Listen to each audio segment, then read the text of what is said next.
तो फिर आज हम बात करते हैं आईबीएस के बारे में। तो मैंने पहले ही बताया था कि आईबीएस क्या होता है, इसके बारे में जानेंगे। तो आईबीएस इरिटेबल बाउल सिंड्रोम। देखो, इसका मतलब ही जान लो पहले कि यहाँ पे सिंड्रोम वर्ड का मतलब क्या होता है। सिंड्रोम वर्ड मतलब एक बीमारी नहीं होती है। सिंड्रोम का मतलब होता है ग्रुप ऑफ डिजीज़, यानी इसके अंदर दो तीन चीज़ों के सिम्टम दिखते हैं। ग्रुप ऑफ सिम्टम कह सकते हो कि एक ही बीमारी के लक्षण नहीं दिख रहे, इसके अंदर दो तीन बीमारी के लक्षण दिखते हैं। तो इसीलिए इसको आईबीएस सिंड्रोम के नाम से जाना जाता है कि इरिटेबल बाउल सिंड्रोम। अब पता है, शुरुआत इसकी शुरू में बहुत छोटे चीज़ों से होती है कि कभी एकदम से कभी पेट में कब्ज बन गया, या फिर कभी लूज मोशंस हो गए, या फिर मतलब बहुत छोटी छोटी चीज़ों से इनकी शुरुआत होती है।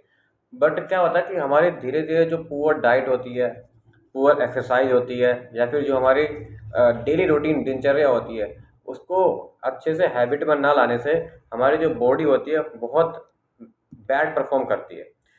तो बैड परफॉर्म जो करती है हमारी बॉडी का जो मेन पार्ट होता है वो जीआईटी से रिलेट होता है।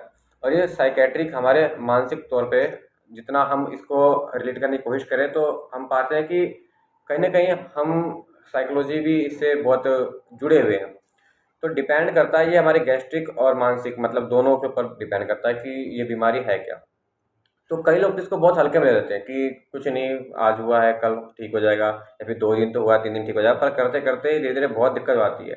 और ये कई बार आईबीएस क्रोनिक बन जाता है, यानी बहुत लंबे समय से लोग परेशान रहते हैं, फिर बहुत ट्रीटमेंट करवाते हैं, फिर भी ठीक नहीं होता है।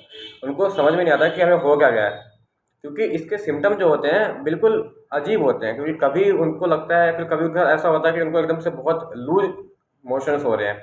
लूज़ मोशंस, डायरिया हो रहे हैं, दस्त के रूप में बहुत पतला वॉशरूम हो रहा है, मोशंस आ रहे हैं, फिर लूज मोशंस हो रहे हैं, या फिर कभी लगता है कि बहुत ज़्यादा कॉन्स्टिपेशन हो चुका है, कब्ज बन चुका है। तो कभी उनका पेट बहुत ज़्यादा अपसेट रहता है। तो पेट इस तरह अपसेट रहता है कि वॉशरूम साफ नहीं होता है, तो इसके कारण क्या होता है, पेट में एसिडिटी, गैस, और जब ऐसी दिक्कत होती है फिर खाने का मन ना करना, खाने में बहुत ज़्यादा लॉस ऑफ एपेटाइट हो रहा है, भूख ही नहीं लग रही हो कई बार।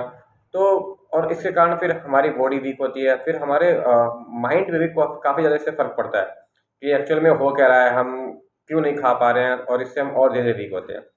तो आईबीएस सच में एक बहुत ही कंसर्न करने वाली डिजीज़ है, जिसमें हमें अपनी बॉडी की फिजियोलॉजी जो हमारी होनी चाहिए, जो हमारी डाइट होनी चाहिए, और जो हमारी मेंटलिटी होनी चाहिए, तीनों को सही से मेंटेन करके रखना पड़ता होगा। तो मैं आपको बताता हूँ कि आईबीएस देखो, क्योंकि मैंने बताया कि ग्रुप ऑफ डिजीज़ है, तो आईबीएस भी हमारी 2-4 तरह की हो सकती है, या फिर 1-2 तरह की हो सकती है। जैसे मान लो कि कैसा हो सकता है, एक तो डायरिया प्रीडोमिनेंट आईबीएस हो सकता है। डायरिया प्रीडोमिनेंट आईबीएस का मतलब होता है कि जिसके अंदर ज़्यादातर आपको डायरिया, लूज मोशंस हो रहे हो।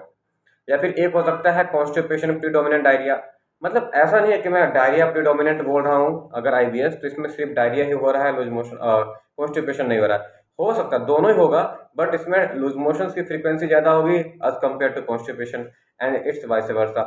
तो जरूरी नहीं है कि हमें सिर्फ और सिर्फ इसके अंदर कोई एक ही सिम्टम देखने को मिले, सिम्टम हमें सारे देखने को मिल सकते हैं। तो दो ही तरह के जनरली पेशेंट आते हैं, और तीसरा ये होता है कि सिम्टोमेटिक पेशेंट भी आते हैं कि कई बार क्या होता है हमें कि पेट में दर्द होना, पेट में क्रैम्प्स आना, या फिर लूज मोशन के साथ साथ कुछ ब्लोटिंग होना पेट में। तो ये अलग सिम्टम भी आ सकते हैं। तो देखो, एक्चुअल में मैं आपको दवाइयाँ बता दूंगा इसके लिए कौन सी लेनी है और कौन सी नहीं लेनी। बट रियलिटी ये है कि जो पेशेंट है उसका वेट क्या है, उसकी एज क्या है ना, उसका जेंडर क्या है, और उसकी खान-पान और उसकी डाइट जो है, डेली रूटीन क्या है, वो जाने बिना इन दवाइयों का यूज़ ना करें। पहले एक बार मुझसे या फिर अपने जो डॉक्टर हैं उनसे कंसल्ट कर लें, उसके बाद इन दवाइयों का यूज़ करें तो ज़्यादा बेटर होगा। तो जनरली अगर मैं बात करूँ डायरिया प्रीडोमिनेंट आईबीएस की, तो इसमें क्या होता है कि पेट में ब्लोटिंग की समस्या ज़्यादा रहती है इसके अंदर, और जो भी खाना खाते हैं एज़ अ लूज़ स्टूल के तौर पे बाहर निकल जाता है। तो एक इसमें टैब आती है, जो दवाई मैं आपको बता रहा हूँ, एक टैब आपको लेनी होगी कोलोस्पा, जो होती है 125 एमजी या फिर 135 एमजी की, इतनी एमजी की होती है। दिन में 3 बार इसको लेना है। तो पेट में जितनी ब्लोटिंग से रिलेटेड दिक्कत होती है, पेट जो अपसेट रहता है, इस दवाई से वो ठीक हो जाता है। दूसरी जो मेडिसिन है वो आप ले सकते हो, अगर मतलब दिक्कत ज़्यादा ही हो रही है तो आप इसके अंदर ले सकते हो टैब लोपामाइड, या फिर मैंने इसको बताया था लोमोटिल के नाम से बताया था। तो लोपामाइड जो मेनली 2 एमजी की आती है, उसको 2 टाइम ले सकते हो। और कभी आपको लग रहा हो कि आज मुझे कहीं बाहर जाना है और बार बार वॉशरूम मतलब पोटी की समस्या हो सकती है, लूज मोशन हो सकते हैं, तो सुबह उठने के बाद, खाना खाने के बाद इसको 2 गोली आप एक साथ में ले सकते हो, ताकि पूरे दिन के लिए इंस्टेंट रिलीफ आपको मिल जाए। तो ये आप ले सकते हो। पता है, बार बार वॉशरूम जा रहे हो तो इससे बॉडी में इलेक्ट्रोलाइट्स की कमी आती है, तो आप ओआरएस का पैकेट ले सकते हो ताकि इलेक्ट्रोलाइट्स की जो कमी है वो दूर हो सके। एंड एक और कि अगर आप कैल्शियम का कोई टैबलेट लेते हो, शैलकाल एक टैबलेट आता है कैल्शियम का, अगर आप वो लेते हो तो वो ज़्यादा बेटर है, क्योंकि कैल्शियम कार्बोनेट जो हमारी बॉडी में जाएगा, वो जो मूवमेंट होती है ना हमारी बोवल मूवमेंट जो हमारे पेट में हो रही होती है, उसको स्लो डाउन कर लेता है। तो ये कैल्शियम की टैबलेट तुम्हारे लिए सही रहेगी अगर आप लेते हो तो। जो 500 mg की आती है, दिन में एक बार लेनी है कैल्शियम की टैबलेट। और ये मैंने बताया कि बहुत ज़्यादा डिप्रेशन, स्ट्रेस उससे होता है ना, क्योंकि जितना स्ट्रेस लोगे उसका स्ट्रेस का सीधा फर्क हमारे गैस्ट्रिक पे पड़ता है। हमारे जो हमारी खाने की प्रक्रिया होती है, जो अंग उसके ऊपर काम करते हैं, सीधा डायरेक्ट उसके ऊपर इफेक्ट करता है। कभी आपने देखा होगा जब वो बहुत टेंशन में होते हो, स्ट्रेस में होते हो, तो खाना खाने का मन नहीं करता। वो गैस्ट्रिक के जितने भी एंजाइम्स होते हैं, गैस्ट्रिक के जितने भी इनहिबिटर्स एंड प्रोमोटर्स जितने भी होते हैं, उनको डायरेक्टली इफेक्ट करते हैं। कई बार आप खुश होते हो तो खाना ज़्यादा अच्छे से खा पाते हो, है ना। कई बार खुशी के मारे भी खाना नहीं खा पाते, भूख ही नहीं लगाती। तो हमारा जो मेंटली जो साइकोलॉजी है वो पूरी तरह से डिपेंड करता है हमारे खान पान के ऊपर। तो अगर डिप्रेशन में रहते हो, स्ट्रेस में रहते हो, तो फिर बिल्कुल ना हो, क्योंकि ये आपकी हेल्थ को पूरा और आईबीएस को जरूर बढ़ावा देगा। तो एंटी डिप्रेसेंट एक मेडिसिन आती है जो आपको बताता हूँ, जो डेप्सोनिल के नाम से आती है, डेप्सोनिल 25 mg। उसको आप दिन में 3 बार ले सकते हो अगर आप स्ट्रेस में ज़्यादा हो तो। बाकी दवाइयाँ कभी इतना काम नहीं करेगी, टेंशन आप ले रखे दवाई कब तक ही काम करेंगी। तो स्ट्रेस तो आपको अपने आप ही रिलीज करना होगा। बाकी दवाई ले सकते हो, कुछ ना कुछ आपको रिलीफ मिलेगा ही मिलेगा। और एक और है इसबगोल, है ना। तो इसबगोल अगर आप लेते हो 2 चम्मच इसबगोल और 1 गिलास पानी में डाल करके, पर पानी यहाँ पे वार्म होना चाहिए। देखो इसबगोल लेने के बहुत तरीके होते हैं।